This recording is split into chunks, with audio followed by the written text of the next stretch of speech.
সঁচাকৈ এইবাৰ মেট্ৰিক পৰীক্ষা টান হ'ব নেকি? এই বিষয়ত তোমালোকৰ বাবে এটা গুৰুত্বপূৰ্ণ খবৰ। বৰ্তমান ছাত্ৰ-ছাত্ৰীসকলে ভয় লাগি আছে যে এইবাৰ আমাৰ কি হ'ব। সকলোৱে কমেণ্ট বক্সত কমেণ্ট কৰি আছে যে মৰি যাম মই। 2026 চনৰ মেট্ৰিক পৰীক্ষা টান হ'ব নেকি? আজি তোমালোকৰ মাজত শ্বেয়াৰ কৰিম সেই ভাল খবৰটো, যোনটো ইম্পৰ্টেণ্ট নিউজ তুমি আন ক'তো শুনিব নোপোৱা। আজি তোমালোকে গম পাবা যে পৰীক্ষা টান হ'ব নে সহজ, নে আগতকৈ সহজ। জানো হা এবাৰ এই গোপন খবৰটোনো কি আৰু কিয় আমি 2026 চনৰ মেট্ৰিক পৰীক্ষাক লৈ ভয় কৰিব নালাগে।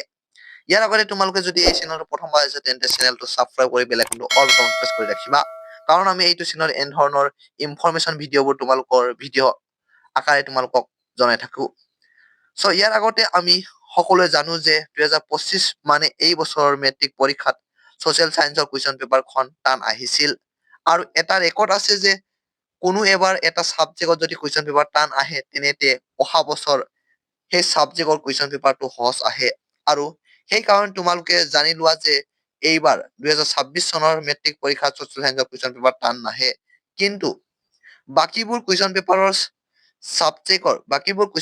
ছাবজেক্ট লেভেলটো কিছু চেঞ্জ হ'ব। আৰু সেই পৰিৱৰ্তনটো হ'ল যে বেলেগ এখন কুৱেশ্যন পেপাৰ টান আহিব। এতিয়া আমি সকলোৱে জানো যে অহা বছৰ মেট্ৰিক পৰীক্ষাৰ অৰ্থাৎ 2026 চনৰ মেট্ৰিক পৰীক্ষা CBSE বৰ্ডৰ নিয়মত হ'ব। এতিয়া CBSE বৰ্ডৰ নিয়ম বা কি এই বিষয়ে তোমালোকে আৰু ভয় কৰিব নালাগে। কাৰণ CBSE বৰ্ডৰ নিয়ম ইমান টান নহয়, ICSE বৰ্ডৰ নিয়মহে টান হয়। গতিকে এই 2026 চনৰ মেট্ৰিক পৰীক্ষা CBSE নিয়মত হ'ব, ICSE বৰ্ডৰ নিয়মত নহয়। এতিয়া তোমালোকে পৰীক্ষা বুলি একো ভয় কৰিব নালাগে। তোমালোকক ডিগ্ৰীৰ প্ৰশ্ন নুসুধে, তোমালোকৰ কিতাপৰ পৰাই প্ৰশ্ন তোমালোকক দিব। কিন্তু প্ৰব্লেম হ'ব সেই ষ্টুডেন্ট সকলৰ যিয়ে নেকি ভাবি আছে বেলেগৰ পৰা চাই লিখি পাছ কৰিম। সেইটো নিয়মহে তোমালোকৰ বাবে টান হ'ব। এইবাৰ কাৰো পৰা এটা শব্দও তোমালোকে চাব নাপাবা, সহায়ো নাপাবা।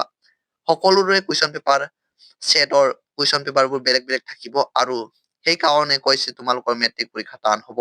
কুৱেশ্যন পেপাৰটোৱে যে টান আহিব, প্ৰশ্নটোৱে যে টান আহিব সেইটো ভুল। আৰু এই নিউজ আৰ্টিকলত গুৰুত্বপূৰ্ণ কথাটো কৈছে যে the question in exam are often stand forward and if you understand the reasonably well you can do well in the exam. ইয়াত কৈছে যে পৰীক্ষা পোনপ্ৰথমে প্ৰশ্ন সুধিব। ইয়াত নাচাই যে শুদ্ধ লিখিছা নে ভুল, তুমি কিমান শুদ্ধকৈ লিখিব পাৰিছা এইটো নাচাই যে তুমি উত্তৰটো বনাই লিখিব পাৰিছা নে নাই।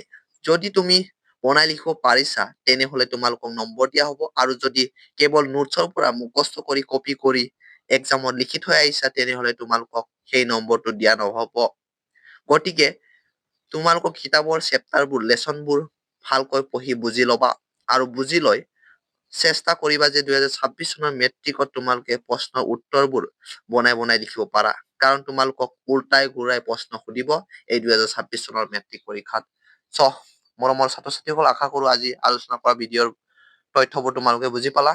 যদি তোমালোকৰ বাবে হেল্পফুল হৈছে তেন্তে এটা লাইক কৰি দিবা। আৰু যদি এই চেনেলটো প্ৰথমবাৰ আহিছা তেন্তে চেনেলটো ছাবস্ক্ৰাইব কৰিবা। কাৰণ আমি এইটো চেনেলত মেট্ৰিক আৰু হায়াৰ ছেকেণ্ডাৰী ৰিলেটেড থকা কথাবোৰ তোমালোকৰ এইটো চেনেলতে ভিডিঅ' আকাৰে প্ৰভাইড কৰি থাকো। আজিৰ ভিডিঅ'টো শেষলৈকে চোৱাৰ বাবে ধন্যবাদ।